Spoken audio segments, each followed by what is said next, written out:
Good evening and welcome to tonight's bedtime story. Today we'll explore the story of Joan of Arc. Find a comfortable position and let yourself relax.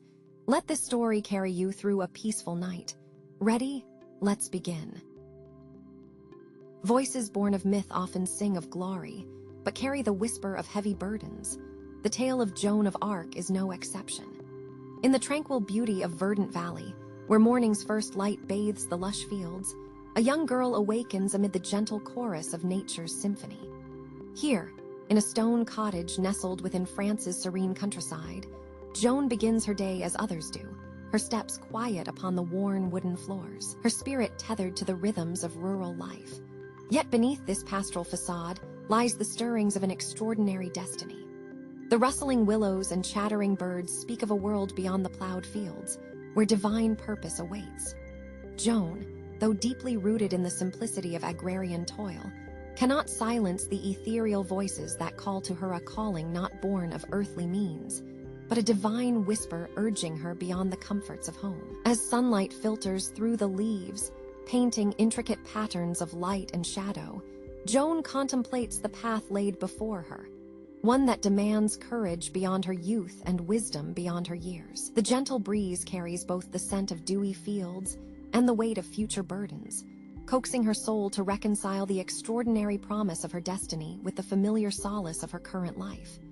Amidst this dance of fear and hope, Joan remains tethered to the present. The murmur of the river, the hum of daily life, tether her spirit to the earth, even as her heart prepares to soar. With each dawn, she embarks upon a journey unwritten yet inevitable, her heart caught in the delicate balance between duty and dreams, poised at the threshold of her legend. As the valley awakens fully to the day, Joan's path, marked by humility and divine persuasion, begins to carve its place in history. The azure sky stretched overhead like an infinite tapestry, its boundless blue folding and unfolding above the rolling hills of Domrémy. Beneath this celestial expanse, Joan stood amidst the swaying sea of wheat fields that surrounded her village like a golden moat.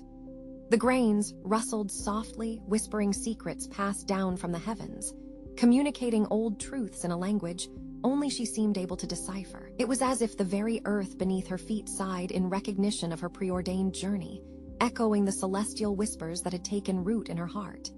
In the distance, church bells tolled. Their resonant clangs carried across the breeze, a sonorous symphony of faith that reverberated through Joan's core. Each note was a call to destiny, resonating within her soul like relics from a forgotten dream. To some, it might have been just another morning, the clang of the bells marking time's relentless march. But for Joan, they were a reminder, a sacred melody that bound her dreams to the divine while she felt so profoundly. She closed her eyes for a moment, letting that harmonious blend of faith and fate wash over her, bracing herself under its weight. Yet, amid this sacred noise, a quiet introspection stirred within her, a blend of fear and unwavering resolve. Despite the tendrils of doubt that occasionally crept into her consciousness, she found herself buoyed by an unfathomable wisdom, one that defied her years. Her heart thudded in time with the bells, each beat an affirmation of her spiritual calling, a guidepost illuminating the path she was fated to tread. Her future, painted against the vast sky, shimmered with the hazy mirage of promise and peril. Joan contemplated the convergence of her humble beginnings with the towering expectations that her visions heralded. The simple, bucolic life she had known felt like a distant memory now, a sepia-toned foothold she had to transcend. And with every heartbeat, every rustle of wheat, she sensed the gap closing between who she was and who she needed to be. The air hung thick with anticipation, weighted by the ghosts of saints and angels that drifted just beyond the edge of sight. With each gust, Joan felt a gentle but firm hand upon her back, urging her forward, a divine nudge that was as reassuring as it was terrifying.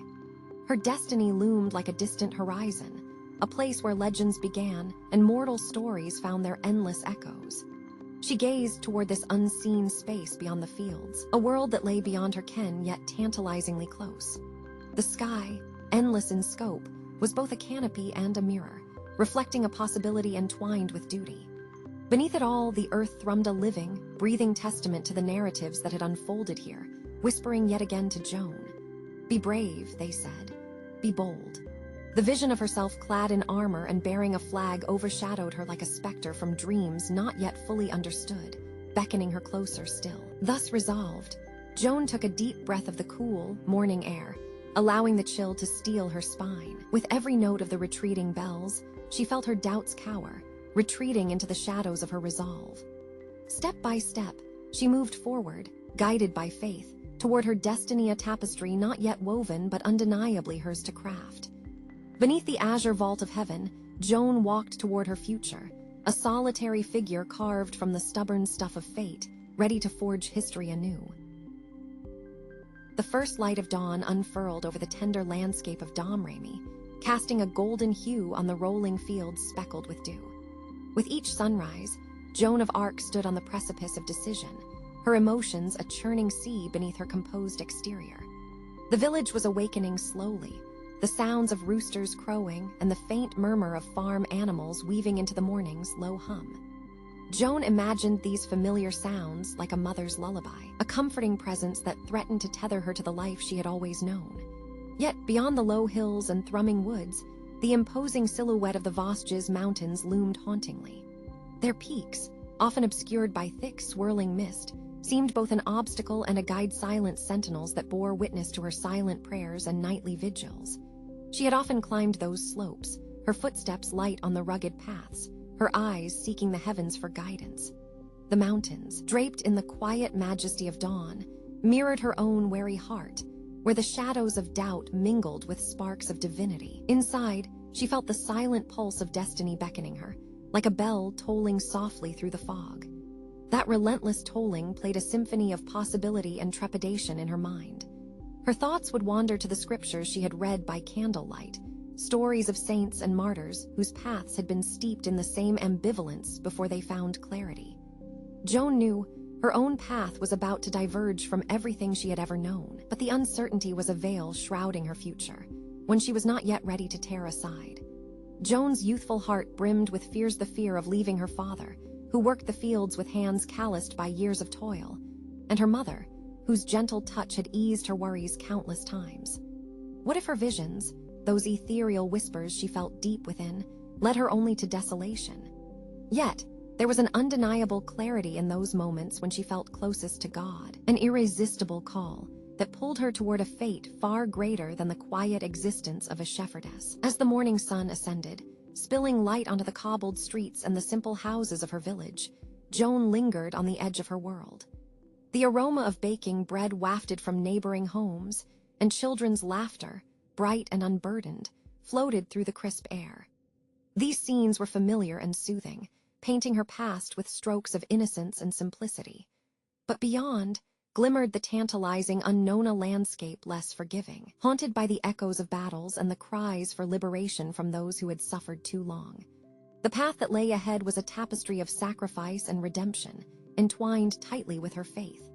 She saw herself as a thread within it, her mind caught in a dance between the earthbound and the divine. In moments of quiet contemplation, she would embrace her doubts, feel the weight of her courage in her chest, and remind herself that she had been chosen. The choice was hers to make, yet it seemed already made the hymns of destiny, sung in the language of angels, guiding her toward a destiny written in the stars. And so, with steely resolve tempered by the soft radius of her compassion, Joan gathered her courage. She knew what she must do: step across the threshold into the future, where her heart beat not just for herself, but for a nation awaiting its heroine. As dusk descends, Joan stands at the precipice of this fateful choice, feeling the weight of destiny pressing upon her shoulders.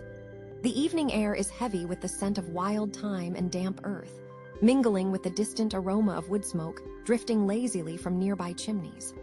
Above, the sky shifts with a majestic, swirling palette of purples and deep blues, while the first stars timidly prick the horizon, reluctant heralds of the night's arrival. The songs of cicadas echo softly, a symphony of nature's quiet persistence that drowns the day and welcomes the enigmatic night.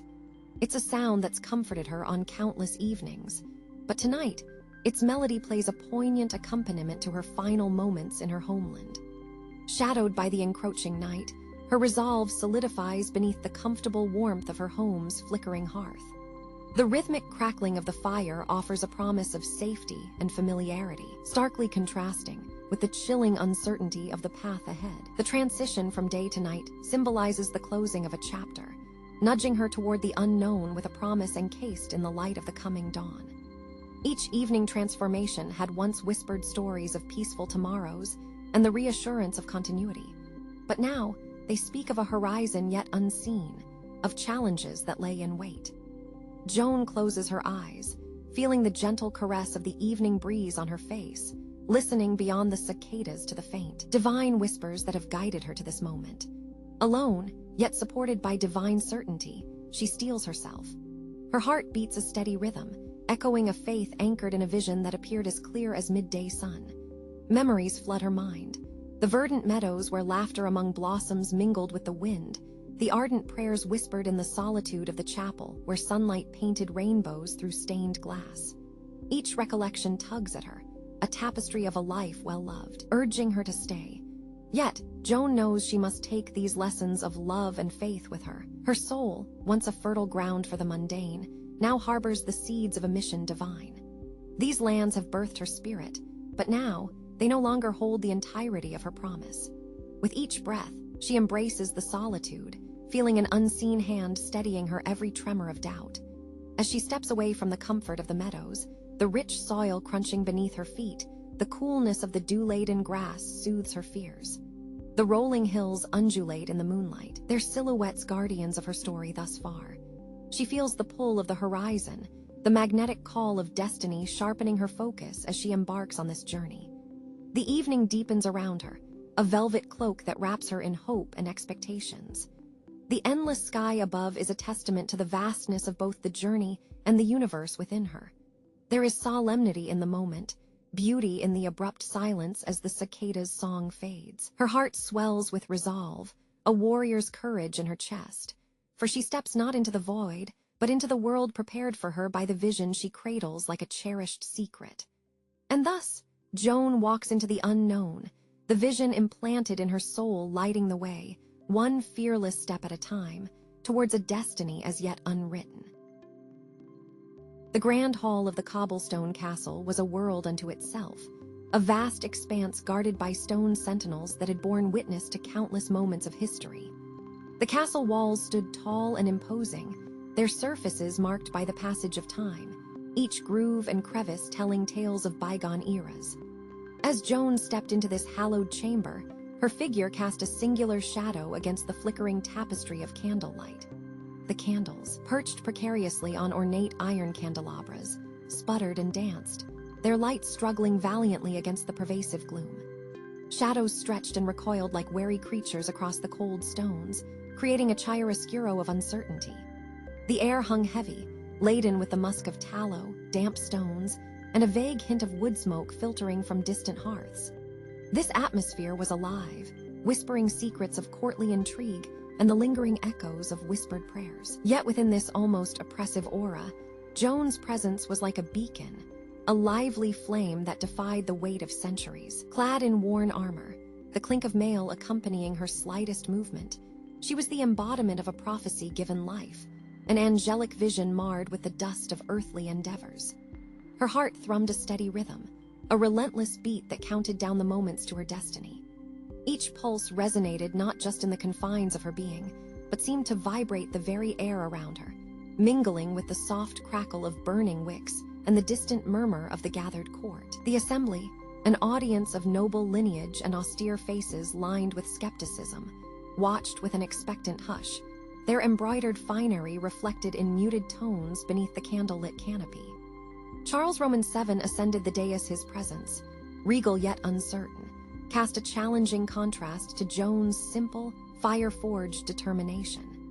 Draped in royal vestments that whispered of authority, his brow bore the weight of hesitant monarchy. He scrutinized Joan, his gaze searching past the veil of skepticism, only to find an unwavering stare that spoke of visions, of saints, of divine machines winding towards an ordained triumph.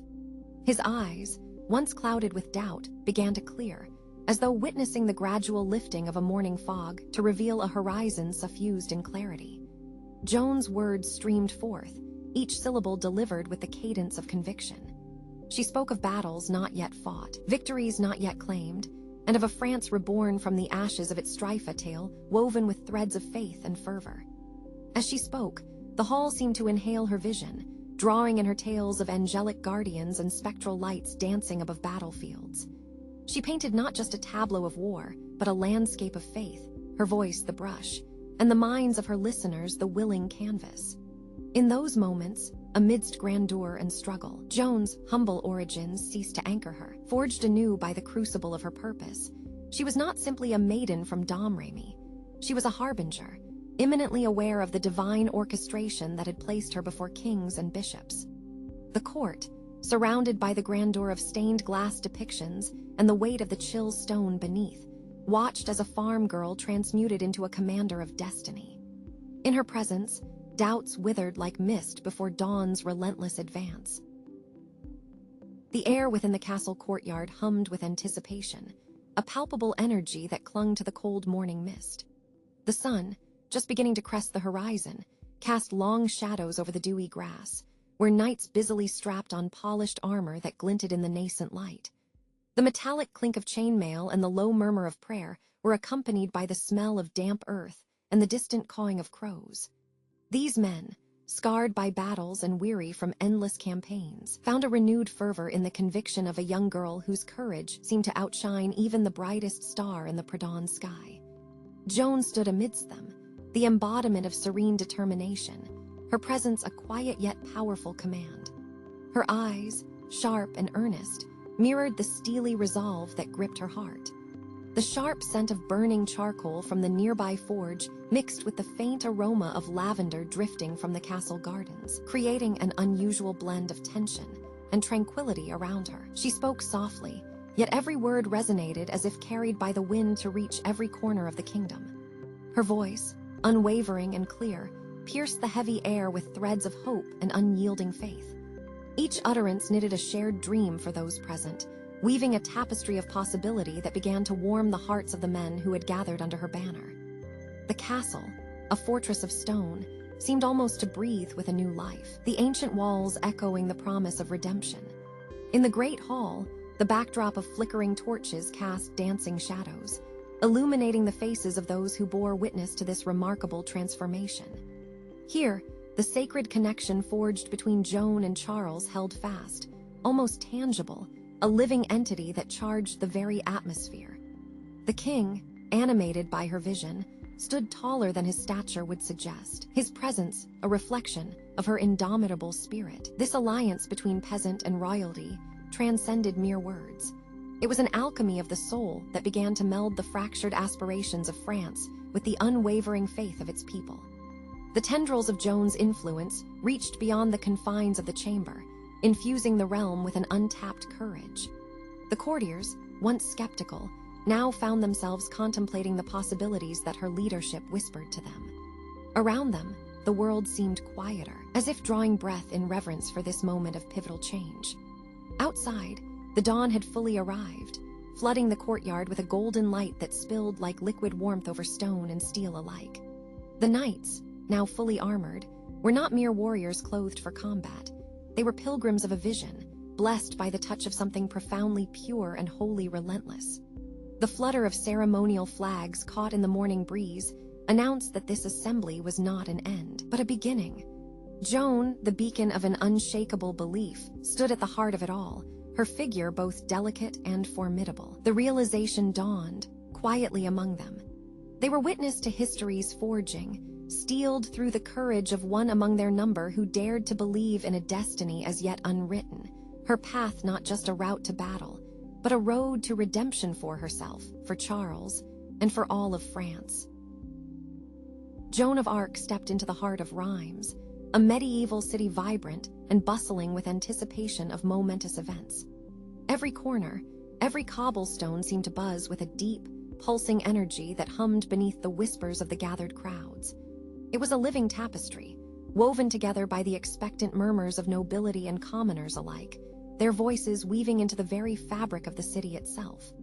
The sky above was a canvas of delicate blues and whites, the clouds scudding past like furtive glimpses of paradise.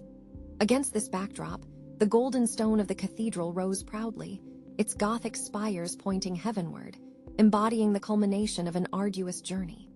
As Joan approached, even the air seemed to shimmer in acknowledgement, the sun casting a benevolent gleam over the scene.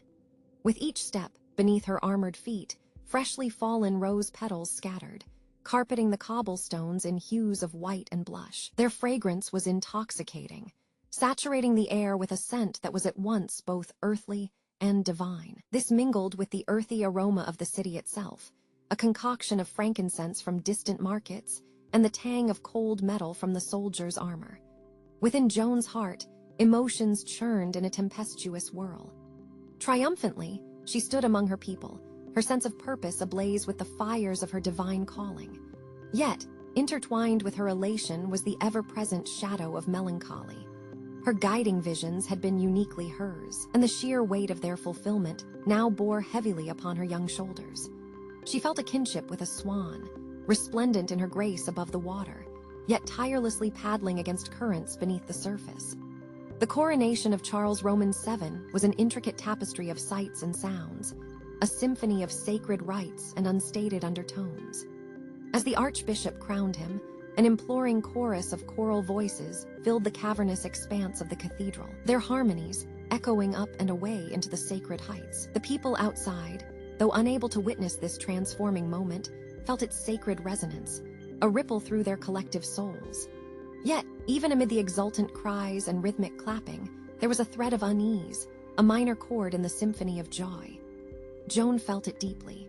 She had experienced the battlefield's raw, roaring ferocity, the screams cut short, the clatter of steel slicing through the serene silence of the morning. Those memories haunted her, ghosts of violence tucked away in the thoughtful corners of her mind, unresolved echoes in the chorus of her destiny. Her familiar banner, white and adorned with lilies, fluttered with confidence in the breeze. It was both a symbol of victory and a prescient reminder of the trials she would continue to face. The road beyond this glorious day was shrouded in uncertainty, yet Joan's spirit was unyielding as iron tempered by fire. Her resolve was a lighthouse steadfast against the coming stormy seas. The whispers of destiny did not merely dissipate into the roaring applause. Rather, they persisted, amplifying into a resounding anthem as the chant of history itself. For in that moment, Rheims was not just a city, but a crucible of fate, its cathedral the altar of her uncompromised vows. Astoundingly, as the echoes faded, Joan realized one truth.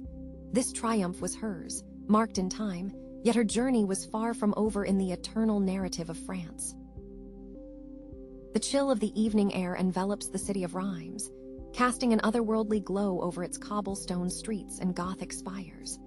As the sun dips below the horizon, it leaves behind a sky kissed with hues of indigo and violet, a vast canvas upon which the first stars begin to shimmer, timid and curious. The cathedral looms as a silent witness, its ancient walls resonating with the whispers of history and solemnity of sacred rituals. Joan stands silently on the brink of destiny, wrapped in a cloak that barely shields her from the brisk night breeze. She feels its biting touch, a sharp reminder of the reality beyond her fervent dreams. The distant, rhythmic tolling of the church bells echoes in her ears, each chime like a heartbeat, steady yet foreboding. Nearby, the townspeople retreat into the sanctuary of their homes, casting lingering, respectful glances towards the young woman who has stirred something profound in their collective hearts. Her eyes drift upwards, tracing the scattered pinpoints of light that now command the darkening sky. Each star seems to carry a fragment of her life's journey, remarkable, yet heavy with burdens unseen. In this moment of solitude, away from the cheers and reverence of the day, she is left alone with the quiet courage and inner turmoil that entwine like tendrils of smoke around her consciousness. Her mind travels back to the visions that had once seized her, a call that had felt almost ethereal, whispered into the depths of her soul by celestial chants. They had woven a tapestry of purpose before her eyes, vibrant and terrifyingly magnificent. Here in Rheims, that purpose had found its initial crescendo. The coronation had been both an apex and a harbinger, fusing triumph with the ominous weight of expectation. Joan breathes deeply, a slow, deliberate filling of her lungs that mingles with the earthy scent of dew settling upon the city. With the exhalation, she releases a silent prayer into the night, a plea for strength and clarity in the days to come. Her thoughts are drawn to the faces of her fellow soldiers, seasoned men who had followed her through battles and bloodshed, driven by her unshakable faith. In her heart, she feels a twisting vortex of anticipation and fear.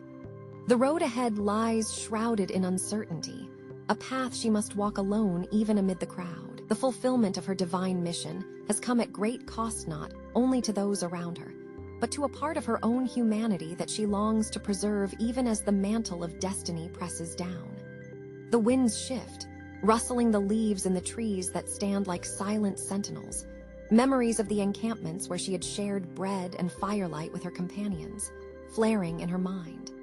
The future extends before her, a continuation of a narrative woven into the very fabric of France's identity, a transformation, both personal and national, that she neither fully owns nor can relinquish. With a final, resolute glance towards the heavens, Joan turns away from her introspection, knowing that with the break of dawn, she must once again don her armor not just of steel, but of spirit.